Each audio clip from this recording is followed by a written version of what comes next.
নমস্কার, বেনুতি রান্নাতে সবাইকে স্বাগত জানাই। ভেটকির ফিশ ফিঙ্গার আজকে দেখাবো। কি লাগছে উপকরণ? ভেটকি মাছের ফিলেটাকে ছোট ছোট করে কেটে নিতে হবে, সঙ্গে দিতে হবে একটু লেবুর টুকরো, তারপরে লবণ স্বাদ মতো, আদা বাটা, রসুন বাটা, সামান্য আদা বাটা, তারপরে কাঁচা লঙ্কা বাটা দিয়ে একটুখানি ম্যারিনেট করে রেখে দিতে হবে।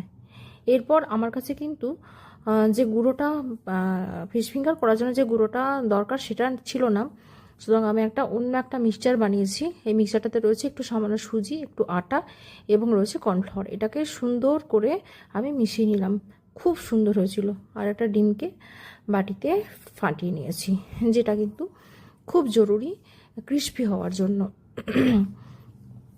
এরপর মাছের ফিলেগুলো আধ ঘন্টা ম্যারিনেট করে রাখার পর তেলের মধ্যে ছাড়বো কী করে, কারণ কড়াটাই গরম করে নিয়ে তার মধ্যে সাদা তেল দিয়ে দেবো।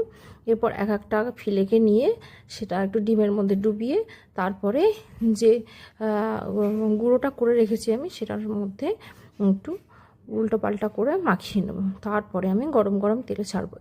এটাই হচ্ছে ফিশ ফিঙ্গারের তৈরির প্রসেস।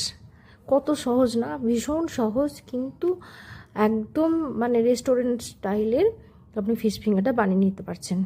কোনো রকম ঝক্কি ঝামেলা নেই, কোনো কিছু নেই, এক্সট্রা কিছু মিশ্রণের দরকার নেই। বাড়িতে যেসব উপকরণ আছে সেই সব উপকরণ দিয়েই কিন্তু বানিয়ে নেবেন। এর সঙ্গে কি মিশিয়ে খাবেন, শেষ হয়ে গেলে কী দিয়ে খাবেন সেটা হচ্ছে আপনি যদি কাসুন্দি থাকে তো কাসুন্দি দিয়ে খেতে পারেন, কিংবা যদি সস থাকে তো সস দিয়েও খেতে পারেন। আমি যে এই মিশ্রণটা দিয়ে যে বানিয়েছিলাম, এটা এত মুচমুচে এবং এত ক্রিস্পি হয়েছিল যে আমরা যে পাউডার গুঁড়োটা পাওয়া যায় আপনার ফিশ ফিঙ্গার করার জন্য, সেটার থেকেও এটা অপূর্ব হচ্ছে। আর এটা আজকে আমি বানিয়েছি। দেব কিন্তু বললো যে আজকে তুমি কিভাবে বানাবে সেটাই আমি খাবো, আমি অন্যদিন তোমাকে বানিয়ে খাওয়াবো। তো আজকে আমি ভেবেছিলাম যে ও তো যেহেতু আমার থেকেও খুব ভালো রান্না করে বা ভালো এইসব জিনিসগুলো বানাতে খুব ভালো পারে, তো আমি দেখেছিলাম আমার একটু ভয় ভয় করছিল যে আমি কি ওর মতো বানাতে পারবো। হ্যাঁ, ঠিক ওই নিজে খেয়ে আমাকে বলেছে খুব সুন্দর হয়েছে, ভীষণ সুন্দর হয়েছে।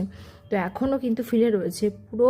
আমরা নিয়ে এসেছিলাম যে ফিলেটা পুরোটা একদম অনেকটা বড় ফিলে নিয়ে এসেছিলাম। তো পরবর্তীকালে দেব একটা স্টাইলে ফিশ ফিঙ্গার দেখাবে, হয়তো বা কাল পরশুর মধ্যে আমরা আপলোড করব। তবে আমার এই পদ্ধতিটা ভালো লাগলে অবশ্যই লাইক এবং শেয়ার করবেন।